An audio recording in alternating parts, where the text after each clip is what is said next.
नमस्कार मंडळी. तर आज आपण आंब्यापासून एक मस्त अशी डिश बनवणार आहोत, जी जितकी दिसताना छान दिसते ना तितकीच ती चवीलाही छान लागते आणि सगळ्यात महत्त्वाचं म्हणजे अगदी पटकन बनवून तयार होते. तर चला व्हिडिओला स्टार्ट करूया. तर सगळ्यात आधी मी इथे एक हापूस आंबा घेतलेला आहे. तुम्ही कोणत्याही प्रकारचा आंबा घेऊ शकता, पण मस्त पिकलेला रसरशीत पाहिजे. त्याला 15 मिनिटं पाण्यामध्ये डुबत ठेवलं होतं, म्हणजे त्यातील हीट आहे ती जायला म्हणजे कमी व्हायला मदत होते. स्वच्छ असं धुवून आता मी त्याला कट करून घेते. त्याच्यातून आपल्याला गर आहे तो काढून घ्यायचा आहे. इथे तुम्ही कोणत्याही पद्धतीने पल्प आहे आंब्याचा तो काढून घेऊ शकता, पण एक साईड आहे ती आपल्याला अशी स्क्वेअरमध्ये कट करून त्याचे असे तुकडे काढून घ्यायचे आहेत. म्हणजे डिश आहे ती लास्टला आपण डेकोरेट करायला ते स्क्वेअर आहेत ते वापरणार आहोत. पूर्णपणे ऑप्शनल आहे, पण दिसताना छान दिसतं म्हणून. तर बघू शकता हे जे तुकडे आहेत ते मी असे काढून घेतलेत. तर अशाच प्रकारे मी दुसऱ्या बाजूचेही काढून घेणार आहे आणि त्यातील थोडे तुकडे आहेत ते असे वाटीमध्ये बाजूला ठेवलेत, जेणेकरून आपण नंतर त्याला डेकोरेशनसाठी वापरू. आणि बाकी सगळा पल्प आहे तो मी चाकूच्या साहाय्याने चमच्याच्या साहाय्याने काढून घेतलाय. आता हा सगळा पल्प आहे तो एका छोट्या मिक्सरच्या भांड्यामध्ये मी ॲड केलाय. आता पाणी न घालता आपल्याला बारीक असं वाटून घ्यायचं आहे. म्हणजे पाणी किंवा दूध काहीच घालायचं नाही आहे आपल्याला इथे. फक्त छान अशी त्याची पेस्ट झाली पाहिजे. त्यामुळे मिक्सर सुरुवातीला चालू बंद करत नंतर एकसारखा फिरवायचा आणि त्याची बारीक अशी पेस्ट करून घ्यायची. अगदी 1 मिनिटाच्या आत होते आणि तुम्ही बघू शकता मस्त अशी पेस्ट तयार झाली. मस्त असा नॅचरली त्याला कलर आलाय. वरून आर्टिफिशियल कोणताही रंग घालायची गरज नाही आहे. मी हा पल्प एका वाटीमध्ये काढून ठेवला आहे आणि आता आपण पुढची तयारी करूया. एक छान असं पॅन घ्यायचं किंवा तुम्ही कढई घेतलात तरी चालेल. त्याच्यामध्ये आपल्याला 2 कप दूध घालायचं आहे. कोणत्याही प्रकारचं तुम्ही दूध घेऊ शकता, फुल फॅट किंवा कमी फॅटचं असलं तरी चालतं, पण 2 कप मोजून दूध घ्यायचं आहे. चांगलं त्याला गरम होऊ द्यायचं, म्हणजे हलकं गरम होऊ द्यायचं, म्हणजे साखर आहे ती पटकन विरघळते. आणि 2 कप दूध आहे ना त्याच्यासाठी पाव कप साखर घालायची आहे, कारण आपण याच्यामध्ये आंबाही वापरला आहे. आंब्याची गोडी जशी असेल त्यानुसार साखरेचं प्रमाण किंचित पाठीपुढे होऊ शकतं. मी ते पाव कप साखर घातली आणि परफेक्ट असा गोडवा आला होता. आणि साखर विरघळेपर्यंत आपल्याला हे दूध आहे ते असं स्टर करत राहायचे. गॅस बारीक ठेवायचा, म्हणजे दूध आहे ते ओतू जात नाही. आणि एकसारखं मिक्स करत आपल्याला साखर आहे ती विरघळवून घ्यायची. एकदा का व्यवस्थित साखर विरघळली की एका वाटीमध्ये आपल्याला 2 पळीसारखं दूध काढून घ्यायचं आहे, म्हणजे कस्टर्ड पावडर मिक्स करण्यासाठी. हे खूप उकळतं दूध आहे, थोडं दूध गार होऊ द्यायचं, मगच कस्टर्ड पावडर ॲड करायची.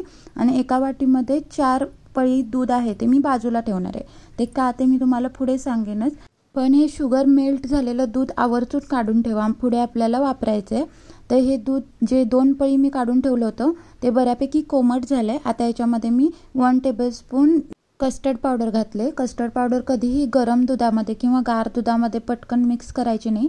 हलकं कोमट असलं की छान मिक्स होते, त्याच्यामध्ये गुठळ्या होत नाहीत. म्हणून मी दूध हलकं गार होऊ दिलं आणि मगच त्याच्यामध्ये कस्टर्ड पावडर मिक्स केले आणि छान मिक्स करून त्याला बाजूला ठेवलं. हे जे आपण दूध वेगळं काढून ठेवलं होतं तेही मी बाजूला करून ठेवलं. आता इकडे दूध छान उकळलं होतं, साखर आहे ती आधीच मेल्ट झाली होती.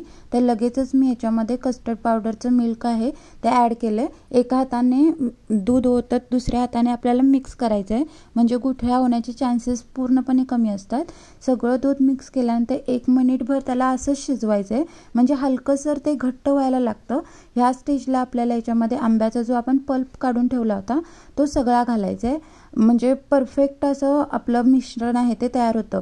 म्हणजे एक प्रकारचा आमरस म्हणू शकता तुम्ही, पण वेगळ्या पद्धतीने तो आपल्याला तयार करून घ्यायचा आहे. आता ह्या आंब्याच्या पल्पच्या गुठळ्या तयार व्हायला लागतात, पण फार वेळ राहत नाहीत. एकसारखं मिक्स करत राहिलं ना की सगळ्या गुठळ्या व्यवस्थित ऑटोमॅटिकली मोडल्या जातात. फक्त एका डायरेक्शनने आपल्याला न थांबता 2 ते 3 मिनिट एकसारखं मिक्स करत राहायचं आहे, म्हणजे सगळा पल्प आहे तो दुधामध्ये छान मिक्स होतो आणि एकसारखं टेक्स्चर येतं त्याला. तुम्ही बघू शकता कलरही खूप छान आलेला आहे.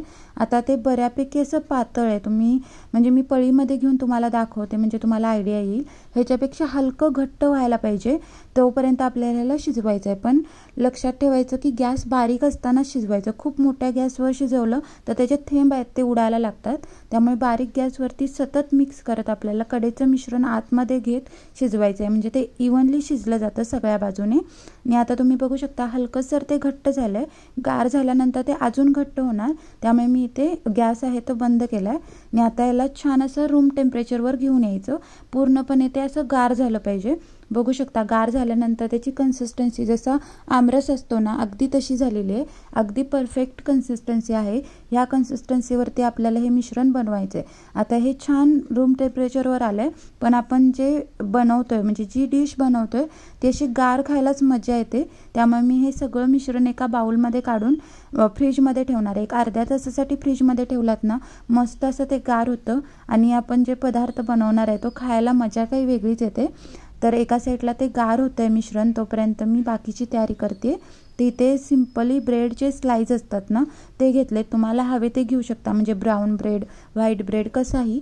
आणि अशा प्रकारचा एक काचेचा ग्लास लागणार आपल्याला, म्हणजे जो पदार्थ आहे तो आपण जेव्हा डेकोरेट करणार तो छान दिसतो। आता त्याच काचेच्या ग्लासने मी इथे असे स्लाइस कट करून घेतले, त्या मापानेच कट करायचे म्हणजे ते ग्लासमध्ये व्यवस्थित बसले जातात। सगळी तयारी आपली झालेली आहे। आता जो आपण पल्प फ्रीजमध्ये ठेवला होता त्यालाही अर्धा तास झाला होता, मस्त असा तो गार झाला आहे। आता आपण डिश आहे ती बनवायला घेऊया। तर मस्तपैकी त्याला असेंबल करायचं आहे।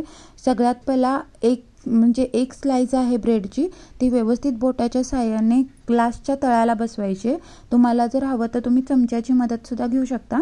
आता ही ब्रेडची स्लाइस आहे ती पूर्ण फिकी आहे, त्याला फ्लेवर देण्यासाठी, सॉफ्ट बनवण्यासाठी आपण जे 4 पळी दूध काढून बाजूला ठेवलं होतं ज्याच्यामध्ये शुगर मेल्टेड आहे, त्या दुधाने त्याला सोक करून घ्यायचं आहे, म्हणजे चवीला खूप छान लागतं ते। आता एक झाल्यानंतर आपल्याला पुन्हा एकदा दुसरी स्लाइस आहे ती त्याच्यावरती व्यवस्थित अरेंज करून पुन्हा तिला सुद्धा असं व्यवस्थित सोक करून घ्यायचं आहे।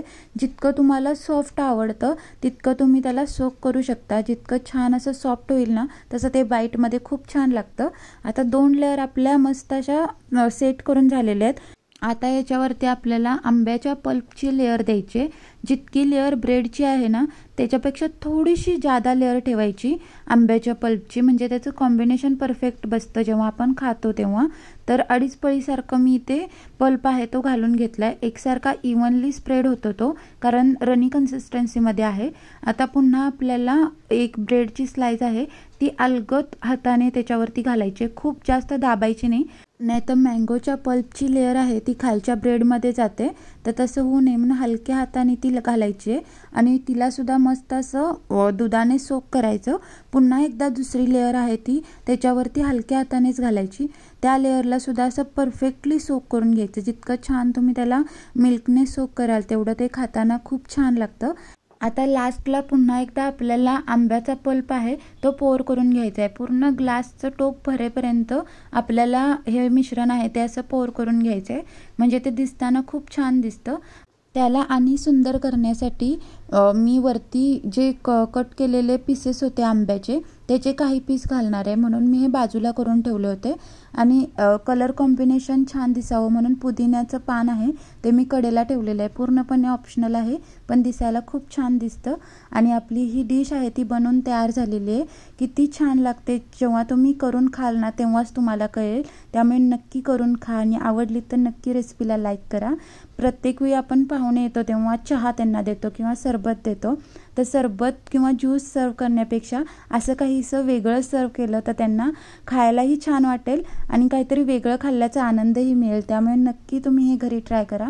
मोस्टली लहान मुलांना ही डिश खरंच खूप आवडते, त्यामुळे मँगोचा सीझन जायच्या आधी ही डिश नक्की ट्राय करा। आवडली असेल तर रेसिपीला नक्की लाईक करा, शेअर करा। चॅनलवर नवीन असाल तर चॅनलला सबस्क्राईब करा, बेल आयकॉन दाबा आणि पुन्हा भेटू। Bye bye.